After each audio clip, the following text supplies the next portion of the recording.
ये splash down हो गया, सक्सेसफुल स्प्लैश डाउन हो गया है। एक्सियोम 4 मिशन, चारों एस्ट्रोनॉट सकुशल लौट आए हैं और ये कैलिफोर्निया के तट से आप लाइव तस्वीरें देख रहे हैं। डबल पैराशूट ओपन होने का मतलब अब बस चंद किलोमीटर की दूरी, और ये किलोमीटर सिर्फ सुनने में लग रहा है। जिस स्पीड से कैप्सूल वापस आता है बस कुछ मिनट ही लगने थे, और ये देखिए सेफ स्प्लैश डाउन नजर आ रहा है इस वक्त। और इसकी लाइव स्ट्रीमिंग इस वक्त आप स्क्रीन पर देख रहे हैं। स्थानीय समय अनुसार आप देख सकते हैं कि वहां तट पर आपको फिलहाल रोशनी कम है, लेकिन आइडेंटिफाई हो पाए वो कैप्सूल कौन है तो आई ग्रीन कलर की फ्लोरोसेंट लाइट के साथ आपने उस कैप्सूल को देखा होगा। और डबल पैराशूट ओपनिंग के बाद इसका सक्सेसफुल स्प्लैश डाउन हो चुका है, यानी कि समंदर में लैंड कर चुका है एक्सियोम 4 मिशन का कैप्सूल। लगभग 23 घंटे की जर्नी स्पेस स्टेशन के बाद सक्सेसफुली वापस आ चुके हैं चारों एस्ट्रोनॉट्स। अब अथॉरिटीज जल्द से जल्द, देखिए जिस वक्त ये स्प्लैश डाउन होता है उसके बाद क्या होता है, जहाज तैयार खड़े होते हैं और जिस पॉइंट पर ये कैप्सूल यानी कि जो ट्रंक वापस आया है उसके बाद फौरन जहाज से जाकर उसको वापस जहाज पर लाया जाता है और फिर प्रोसेस शुरू होता है एक एक करके तमाम एस्ट्रोनॉट्स को के बाहर आने का। लेकिन उससे पहले कैमराज अंदर जाते हैं, चारों की वास्तविक स्थिति को कैमरे के माध्यम से दिखाया जाता है। चारों सेफ हैं, उसी सीट पर है, प्रॉपर्ली नोटेड है जब कैप्सूल से ट्रंक अलग हुआ था उसके बाद। और फिर एक एक्सपर्ट अंदर जाता है और बारी बारी से एक सीक्वेंस होता है जिसमें एक एक करके उस एस्ट्रोनॉट को बाहर लाया जाता है। और खास बात यह कि एस्ट्रोनॉट पैरों पे चलकर नहीं, स्लाइड करके बाहर आते हैं, क्योंकि स्पेस में काफी वक्त बिताने की वजह से बहुत सारी मसल्स, बोन्स और जो फिजिकल एक्टिविटी है उस पर फर्क पड़ता है। जीरो ग्रेविटी में रहने से फर्क पड़ता है, तो ये एक प्रक्रिया का हिस्सा है। उनको स्लाइड कराया जाता है और फिर स्ट्रेचर के माध्यम से ले जाया जाता है और कुछ दिनों तक उनको थोड़ा आइसोलेट करके कुछ एक्सरसाइजेस करवाई जाती हैं ताकि अर्थ के एटमॉस्फेयर से बॉडी फिर से फेमिलियर हो जाए। और देखिए परिवार की आंखों से आंसू छलक रहे हैं। बहुत सारे मिशन शुभांशु शुक्ला ने पायलट रहते हुए पूर्व में भी किए हैं, एक से एक सक्सेस के झंडे उन्होंने गाड़े हैं, लेकिन यह मिशन बहुत अहम था इस देश के लिए, इस दुनिया के लिए, क्योंकि राकेश शर्मा के बाद दूसरे भारतीय बने हैं शुभांशु शुक्ला, जो कि स्पेस में गए हैं और मिशन पूरा करने के बाद सकुशल धरती पर वापस लौटे हैं। और यह मिशन इसलिए भी खास है क्योंकि भारत से संबंधित कुछ प्रयोग शुभांशु ने स्पेस में किए हैं और उसके साथ ही वो अब गगनयान का हिस्सा है जिसे 2027 में भेजा जाना है। और उसके बाद भारत का जो अगला बड़ा लक्ष्य है वो है अंतरिक्ष में स्पेस स्टेशन स्थापित करना। तो उस दिशा में यहां का स्पेस साइंस, यहां के एस्ट्रोनॉट्स और यहां का डेवलपमेंट बहुत इंपॉर्टेंट है। तो उस अनुभव के लिहाज से भी यह मिशन बहुत जरूरी। शुभांशु शुक्ला और वापस आ चुके हैं धरती पर। हमारे साथ एक गेस्ट भी जुड़ रहे हैं, शगुन दुबे हमारे साथ हैं, एस्ट्रोनॉमर। उन्हीं का रुख कर लेते हैं। शगुन जी, निश्चित रूप से भारत के लिए गर्व का विषय और पूरी दुनिया के लिए भी इस वक्त एक खुशी महसूस हो रही होगी, क्योंकि इससे पहले जब सुनीता विलियम्स गई थी उनको लंबे वक्त तक स्पेस में रहना पड़ा था, बहुत लंबा संघर्ष उन्होंने किया, विपरीत परिस्थितियों में उन्होंने लंबा वक्त गुजारा। एक एस्ट्रोनॉट की ट्रेनिंग ही इस तरीके से होती है। और अब शुभांशु शुक्ला वापस आए हैं, अब भारत के गगनयान का भी वो हिस्सा होंगे। तो ये कितना बड़ा मिशन भारत के लिहाज से रहा, हमारे जो स्पेस को लेकर लक्ष्य हैं उसके लिहाज से क्या सफलता हमने पाई? जी, बहुत बहुत बधाई हो आपको और पूरे देश को कि शुभांशु सक्सेसफुली लैंड कर गए हैं, स्प्लैश डाउन हो गया है। तो जैसे आपने पूछा, एस्ट्रोनॉमी या स्पेस में जो प्रगति भारत कर रहा है, इसरो कर रहा है, कुछ सालों से हम देख पा रहे हैं और काफी अच्छी प्रगति कर रहा है। अब हम भी स्पेस रेस का पार्ट हैं, नासा, यूएस और रशिया की तरह। लेकिन ये जो मिशन है, ये एक मिशन बहुत ही महत्वपूर्ण मिशन इसलिए था क्योंकि हम अब उस रेस में जा रहे हैं जहां हम अपने भारतीय एस्ट्रोनॉट स्पेस में भेजेंगे। ये भी हमारे लिए sons returns back after accomplishing a successful voyage and after having conducted some of the very vital life-bearing experiments never done before. And therefore, as I said, today indeed Bharat has found an enduring space in the world of space. Thank you, ladies and gentlemen. And as you all know, the chronology of it that would follow, all of them would be in the quarantine for over next 1 week, maybe up to 23rd. And from 24th onwards, they would be having team discussions with the experts from the ISRO. Then for the next 3-4 days that will continue. बहुत अच्छा लगा है। हाँ, हमारी बेटी भी वहीं Houston में है, गई है। हाँ हाँ, बहुत हम मना रहे हैं कि भगवान खुश रहें, मस्त रहें, वो खूब आगे बढ़ें, खूब खुश रहे।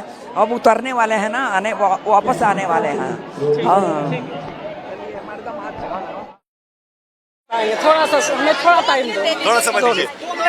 केक आ चुका है, ठीक है।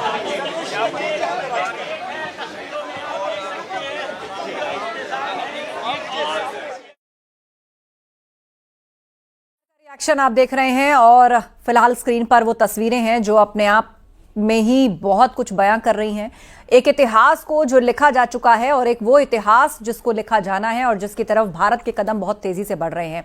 और आप देखिए ये इस वक्त क्योंकि वहां पर समय अनुसार अंधेरा है, अभी सूर्योदय में वक्त बाकी है, तो जहाज के माध्यम से ये जो ट्रंक यानी कैप्सूल से अलग होकर जो उसके आगे का हिस्सा है जिसमें एस्ट्रोनॉट्स होते हैं, एक रेड कलर की लाइट उस पर जल रही है टू इंडिकेट कि यहां पर यह कैप्सूल है। अब उस जहाज से इस कैप्सूल को खींचा जाएगा और कैप्सूल समेत ही एस्ट्रोनॉट्स को उस जहाज पर लाया जाएगा। और उसके बाद ये जो पूरा कैप्सूल है इसकी अच्छे से धुलाई होती है क्योंकि ये बहुत हायर डिग्री ऑफ टेम्परेचर को क्रॉस करके आता है, ये स्पेस से यहां पर आता है, तो उसके बाद एक प्रोसेस होता है उसको ओपन करने से पहले। हमारी सहयोगी हमारे साथ जो एस्ट्रोनॉमर हैं गेस्ट शगुन जी लगातार जुड़ी हुई हैं। शगुन जी, तस्वीरें चल रही हैं इस वक्त स्क्रीन पर कि कैसे नाव के माध्यम से अब इस कैप्सूल को खींच करके जहाज पर लाया जाएगा। तो अब इससे एस्ट्रोनॉट कितनी देर में बाहर आएंगे, उसके बाद किस तरह के प्रोसेसेस परफॉर्म किए जाएंगे? तो अब जैसे कि स्प्लैश डाउन हो गया है तो वहां पे हमारी क्रू में जो भी एक्सियम मिशन की क्रू है वो मौजूद है वहां पर। और अब जैसे आपने बोला कि धीरे धीरे स्टेबलाइज करेंगे चीजों को, वॉशिंग होगी अच्छे से उस कैप्सूल की और immediately after some time 10 minutes 5-10 minutes में एक एक करके हम रिकवरी करेंगे हमारे क्रू मेंबर्स की और स्ट्रेचर के ऊपर उन्हें ले जाया जाएगा because they will not be able to stand for some time, वो खड़े नहीं हो पाएंगे कुछ देर के लिए। तो उनको स्ट्रेचर पे ले जाया जाएगा और उनके सारे फिजिकल एग्जामिनेशंस किए जाएंगे, थरो एग्जामिनेशंस किए जाएंगे। और क्योंकि जब आप स्पेस में होते हो, अंतरिक्ष में होते हो, आपका ब्रेन अलग तरह से रिस्पॉन्ड कर रहा होता है, तो ये सारी एक्टिविटी धीरे धीरे धीरे पृथ्वी के इन्वायरमेंट और बायोम के हिसाब से धीरे धीरे धीरे अपने आप को टर्न आउट करती हैं, चीजें अलाइन होती हैं पृथ्वी के बायोम के हिसाब से। तो ये धीरे धीरे होगा, अभी थोड़ी देर में इनको रिकवर किया जाएगा, कुछ मेरे ख्याल से 10 मिनट के समय में रिकवरी शुरू करी जाएगी। और एक एक करके सारे 4 क्रू मेंबर्स हमारे बैठे हैं वहां पे, एक एक करके हम क्रू मेंबर्स को निकालेंगे और उनका पूरा एक प्रॉपर मेडिकल फिजिकल एग्जामिनेशन होगा जिससे कोई भी ऐसी क्रोनिक बीमारी उनके अंदर ना आई हो। हम सारी चीजों का, चाहे वो मसल मूवमेंट हो, चाहे वो कोग्निटिव मूवमेंट हो, सारी चीजों का एक एक करके इनका डीप थरो चेक होगा ताकि इनको फ्यूचर में कभी भी कोई दिक्कत ना आए। तो अंतरिक्ष का क्योंकि एक जो वातावरण है वो बिल्कुल अलग है पृथ्वी के वातावरण से, वहां ग्रेविटी नहीं है, तो काफी सारी चीजें, हमारा शुगर, हमारा बीपी, काफी सारी चीजें ऊपर नीचे हो जाती हैं। तो इनको स्टेबलाइज करना बहुत जरूरी है। तो एक स्टेबल तरीके से धीरे धीरे धीरे चीजें बिल्कुल अंजाम लेंगी। बिल्कुल। शगुन जी, लोगों के मन में ये क्यूरियोसिटी है कि जब स्पेस मिशन से वापस आते हैं तो स्प्लैश डाउन ही क्यों होता है, टच डाउन क्यों नहीं होता? जैसा कि अब तो हाल में टेक्नोलॉजी भी आ गई है कि स्पेस एक्स ने जो है अपने रॉकेट को स्पेस से वापस बुलाकर सक्सेसफुली डॉक भी कर दिया था। अभी कुछ ही समय पहले हमने देखा था एलॉन मस्क ने इसको शेयर भी किया था। पर यह स्पेस मिशन में खास रहता है कि इनको समंदर में ही लैंड कराया जाता है जिसको स्प्लैश डाउन कहा जाता है। इसके पीछे की साइंटिफिक वजह क्या है और किस तरह के थॉट्स इसके पीछे हैं? क्या ये ज्यादा सेफ होता है?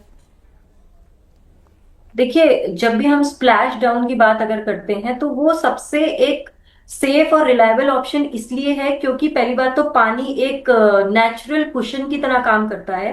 तो जब अगर स्प्लैश डाउन हो रहा है तो पानी एक ऑटोमेटिक ऑब्जॉर्बेंट या कुशन की तरह एक्ट करता है। दूसरी चीज ये है कि आप जब भी एक एरिया हमें खाली मिल जाता है जहां आसपास कोई बिल्डिंग्स नहीं, कोई माउंटेन्स नहीं, कुछ भी नहीं है, और वो बहुत बड़ा एरिया हमें मिल जाता है जिससे हमारा रेंज, हमारा रेडियस बड़ा हो जाता है और हम बहुत आसानी से, जो ट्रेजेक्टरी में आ रहा होता है ये कैप्सूल, आसानी से स्प्लैश डाउन हो जाता है। तो कई रीजंस है। पानी शॉक अब्जॉर्बेंट होता है तो बहुत ज्यादा दिक्कतें नहीं होती हैं। तो इस वजह से वाटर हमेशा एक रिलायबल और एक बेटर इजी अप्रोच है स्प्लैश डाउन कराने का, रैदर देन टच डाउन कराने का, क्योंकि उसमें क्रैश होने के चांसेस कहीं ना कहीं होते हैं। बिल्कुल। मगर और पानी आसपास में आप जब अगर लैंडिंग पॉपुलेशन कराते हो, है तो ऐसे में अगर आप टच डाउन की कोशिश करेंगे तो अब ये कहाँ जाकर किस जगह लैंड होगा, कहाँ होगा, और फिर जो रिकवरी टीम्स हैं या जो फिलहाल जैसे आप देख रहे हैं स्क्रीन पर कि इनको कैप्सूल को ले जाने के लिए फौरन जहाज से पहुंच गए, तो लैंड पर ये सारी दिक्कतें आती हैं। इसलिए पानी को सेफ माना जाता है पॉपुलेशन के लिहाज से भी, और स्पेस से जर्नी के बाद जब वापस आता है कोई कैप्सूल तो उसको स्प्लैश डाउन करना कहीं ज्यादा मुफीद और सेफ माना गया है, क्योंकि रिकवरी टीम्स जल्दी पहुंच पाती हैं, जहाज उन तक जल्दी पहुंच पाते हैं और पॉपुलेशन डिस्ट्रक्शन या इस तरह की भी खतरों को अवॉइड किया जा सकता है। शगुन जी, एक और खास बात है, बताया जा रहा है कि ये कई 100 किलो का कार्गो भी अपने साथ ला रहा है। बहुत सारे प्रयोग वहां पर हुए हैं, नासा का जुड़ा हुआ कुछ अपना सामान है वो भी ला रहा है, उस प्रयोग का डेटा भी इनके साथ है। तो ये कितना इंपॉर्टेंट है कि 4 एस्ट्रोनॉट हैं, उनका वजन कितने किलो तक कार्गो लाने में सक्षम, स्पेस स्टेशन में इतने दिन तक रहे और अब ये सेफली धरती पर आ गया। तो बहुत सारे ऐसे खतरे होते होंगे, क्योंकि हमने पहले भी देखा है कोलंबिया स्पेस शटल के साथ क्या हुआ जब एकदम से हीटिंग एटमॉस्फेयर में आता है कोई भी स्पेसक्राफ्ट। तो स्पेस स्टेशन से अनडॉक होकर और स्प्लैश डाउन के बीच में कौन कौन से चरण हैं जहां पर खतरे हो सकते हैं और किन बातों का ध्यान रखा जाता है? तो आपने अगर पेलोड की बात करी है, वेट की बात करी है, तो पिछले आपके क्वेश्चन को मैं एक बार और बताना चाहूंगी कि पानी में स्प्लैश डाउन कराने का ये भी फायदा है कि हमें हमारे कैप्सूल में लेग्स लगाने की जरूरत नहीं है, जिससे हमारा जो कैरियर का लोड है वो कम हो जाता है और हम और दूसरी चीजों को पेलोड के रूप में ला सकते हैं। तो पानी में स्प्लैश कराने का एक ये भी फायदा है कि हमें लेग्स लगाने की जरूरत नहीं है, तो एक ये एडवांटेज है। प्लस